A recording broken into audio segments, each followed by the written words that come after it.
Hi, YouTube. I bet you can tell I've looked kind of tired lately. Yeah, I have been.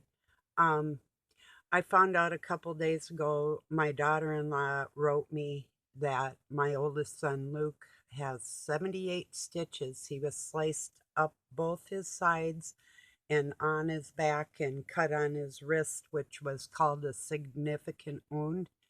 That's not cool. And she hasn't seen him for 5 months. So, like, right after I was out there, he took off. So, I knew something wasn't right anyway within his soul. But the only thing Doug had to say to me about it was that the people in hell were calling for my daughter-in-law, and I'm thinking I just didn't even say nothing. I just walked away. It's like, no matter what, I love people. No matter what somebody says or thinks isn't going to make me stop loving them or whatever. And that goes for him too. But, it's like some days you just got to kind of not take it with a grain of salt or not even ignore it, but just don't respond. So, yeah, it was hard. I mean, instead of words of comfort, I got more pain. And that's how Satan uses other people and um, hurts my children to get at me because he can't personally get at me. Even if he physically hurt me, which I've had happen hundreds and hundreds of times, is still not going to make me stop loving God. And that's, you know, it, it's the way it is. So, anyway, enough of my personal stuff. I was watching Dr. Sean Baker, or I guess he calls him Sean Baker, MD, his YouTube channel, and then he's got a website called Rivio, which he counsels people on nutrition and health and everything. And I got the biggest kick out of one, or not, kind of mixed feelings on this one. Sick but funny at the same time that the head nutritionalist in the United States of America, don't recall his name, don't want to put it on my lips, said that Lucky Charms is healthier food than eating beef. I'm like, whoa. And I know for a fact from doing like drywall, and holding like carrying 80 pounds and tacking it up or holding things above my head, literally holding it like this and hammering above my head. I know for a fact that I wouldn't be doing that by eating any kind of cereal. Even nursing, like if you're working in a hospital or a retirement home, you put in miles and miles, and you're not going to be doing that just eating cereal, I'll tell you that. Or an apple or whatever. Um, we do need a balanced diet of everything. It's just my opinion, you know. And have I tried gone vegan? Yes, I have. It didn't cut it. And people will have health problems with that. If you want to know the health problems of that, look in long term health problems. Not you'll lose weight um, immediately, but you'll also lose weight if you have a high protein diet. And being that I'm allergic to most nuts, I have to, all nuts and legumes, I have to stay away from them and limiting them.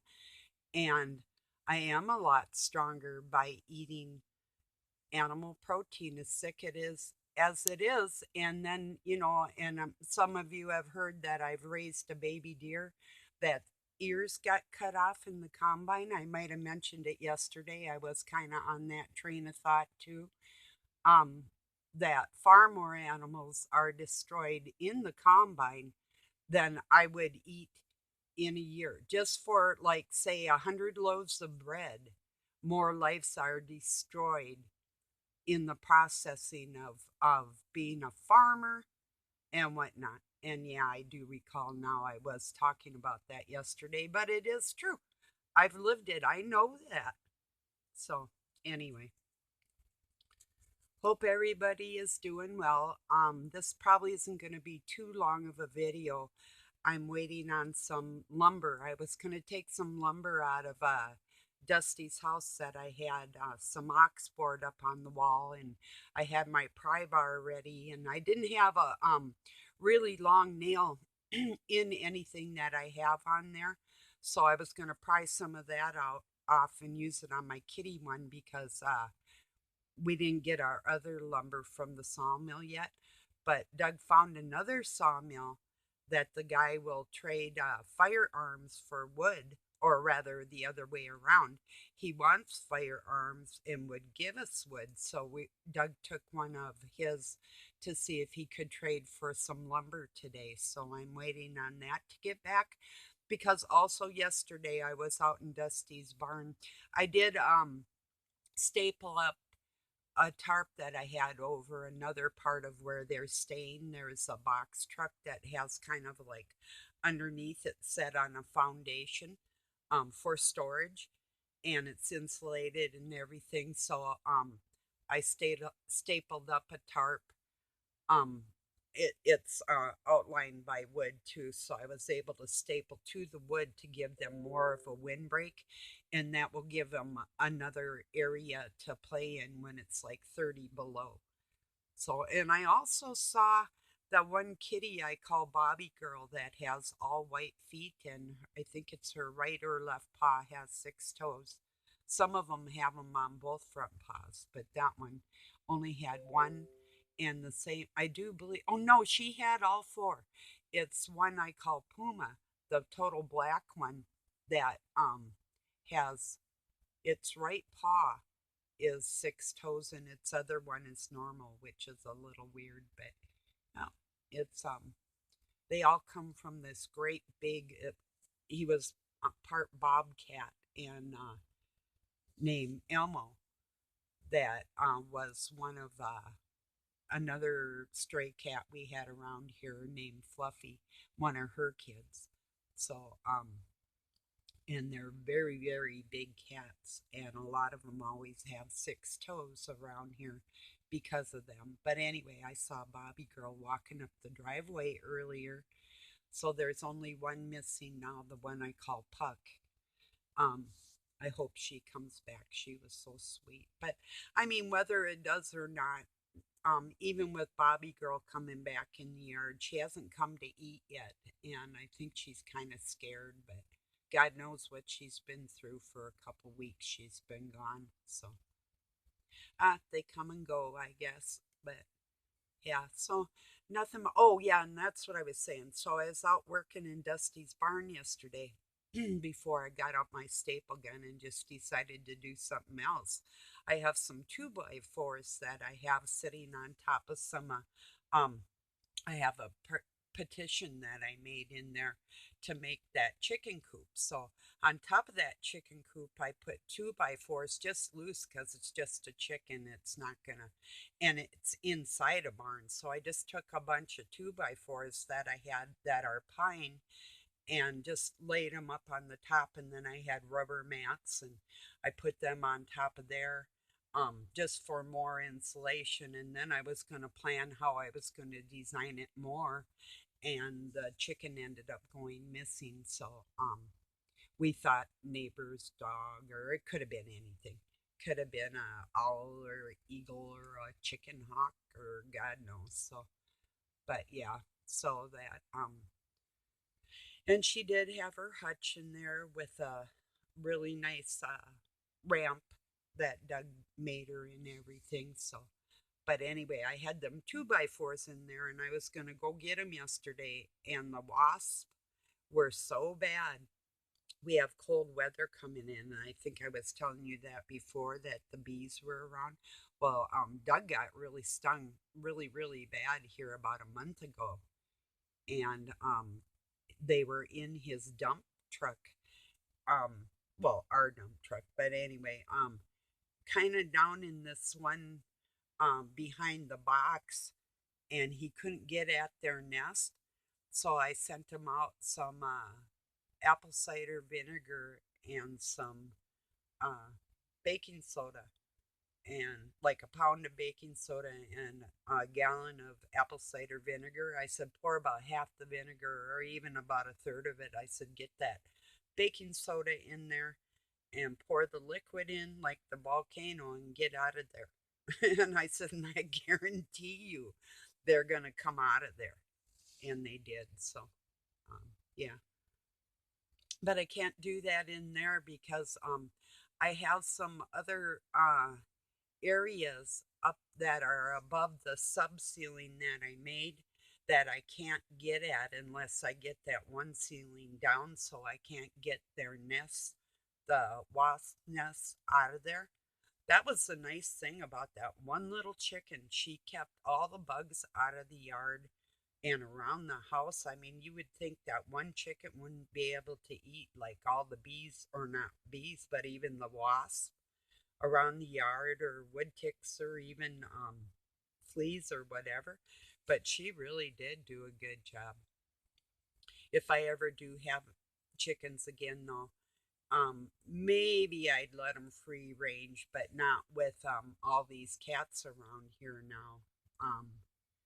I would pretty much have to have have a chicken run and just let them out during the day and put them back in at night. And she had a really, really bad problem wanting to be in at night. And if she could get out, she would. And when I first got her, she didn't listen very well. She walked into the yard half starving, but she would stand outside my bedroom window all night talking to me. Crazy little thing. Till I got her housemaid. And then if there was danger in the yard, I had this old rabbit cage. Well, it's old now, but from my bunny, and I'd put her in there and wait till the danger was gone, and then just let her back out. But and tried to watch her, but yeah, something happened to her, and it was in the daytime, so that was the sad part about it. And she hung around with the horse. Uh, they were best buds. They'd walk around the yard, but yeah. But back to, my son being all sliced up and stuff like that. I mean, it would be hard for any parent, I think, or any relative of somebody if they had bad things happening to them or knew their kid was maybe on drugs or God knows what, that and they didn't hear from him and didn't know. It would be a really difficult thing for anybody, I would think. And there's a lot of people going through things like that. So, and yes, he has a lot of emotional problems, and ones that I don't know if he'll ever be able to deal with. I had similar things happen, but not as bad. Not as bad as that. He, oh, oh, I've said it before. It's back in my videos. It's just horrid. Horrible things in this world happen to people every day. And I just know um, we got to get rid of this evil on this planet. We can't be accepting of anything. There's no coming together with monsters. They've made their decision, and there's definitely a separation. This is not only an opinion, this is the logic of human beings. We're the only species that is stupid enough to send our children out to fight battles and call it for freedom. That's regressed thinking right there. It's on the retarded scale, you know. And people that are willingly supporting the government are a danger to all of us, and that's a fact. There was a post that said, um, first two things you tell your kids when you're homeschooling them, uh, something, oh, well, don't trust the government, and everything the government has, they have stolen. And I put another one on top of there and shared that meme. And it said, and those that willingly support the government are a danger to you. Or no, wait. I wrote, and those that willingly support the government don't care about you. So, and that's true. They don't. If they're not going to look and critically think, and that's an important phrase right there, it's critical in the things that I talk about. It is critical.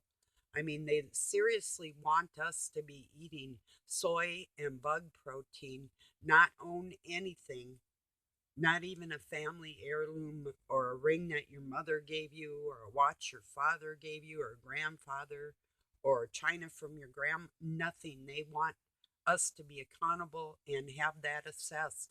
Yet they live how they want to live and will continue to eat caviar, and which is totally gross.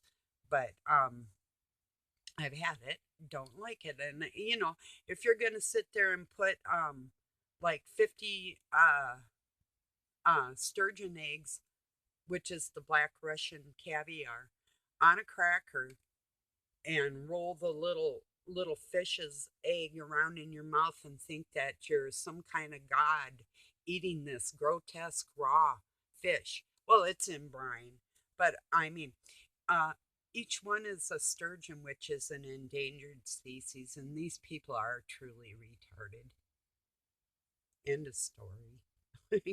So I'm going to leave it at that. I just want to say hello today. I might be back later. I'm not sure.